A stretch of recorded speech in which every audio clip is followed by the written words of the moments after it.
This is the world we live in.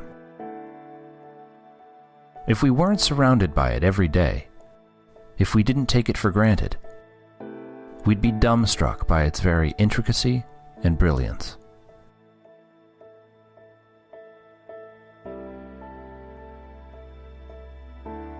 This is an ordinary, familiar wooden pencil.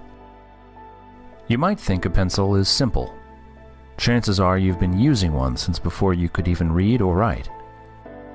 But just because it's familiar doesn't mean it's simple. In fact, it's complicated, elaborate, beautiful, elegant.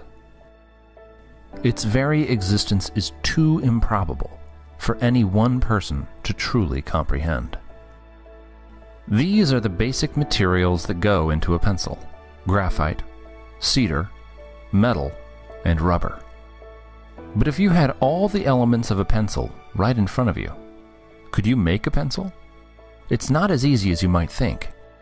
In fact, no single person on the face of the earth could do it without the help of countless others. And this is the key to understanding the world.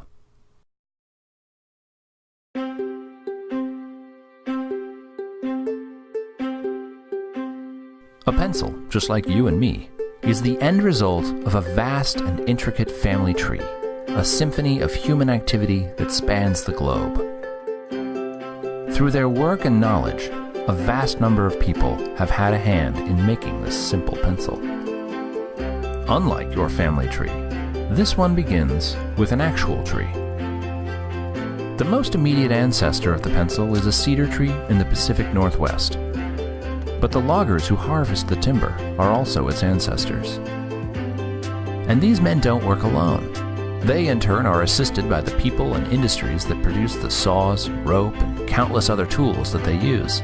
These are also the ancestors of our pencil. As is the waitress at a nearby diner who sells the loggers lunch, to say nothing of the thousands of people involved in producing that simple midday meal. Across time and space, the web grows. Consider the roads, trucks, ships, communication systems, and the people who design, build, and maintain them. All of them are necessary to bring the lumber to the mills and the slat factories that process them. All of them are also the ancestors of the pencil. And even with the work of all these people, so far all we have is a stained wooden slat, a naked half of a wooden body of a pencil. But its family tree is larger and more extensive. The graphite is mined in China and Sri Lanka. At the pencil factory, it's mixed with clay and heat and other materials before it's extruded, dried, and baked in a kiln. People from different continents, different cultures, cooperate to bring these materials together with waxes and kilns and equipment from across the world. These too are the ancestors of the pencil. And the same is true of the eraser. With ingredients from around the world, it's the end result of a similarly complex and exotic branch of the family tree. As is the ferrule, the metal band made from material that is mined, refined, and shipped from all over the world. Each part of the pencil is the result of the collaboration and cooperation of millions of people. Together, they form a process that is constantly changing and adapting.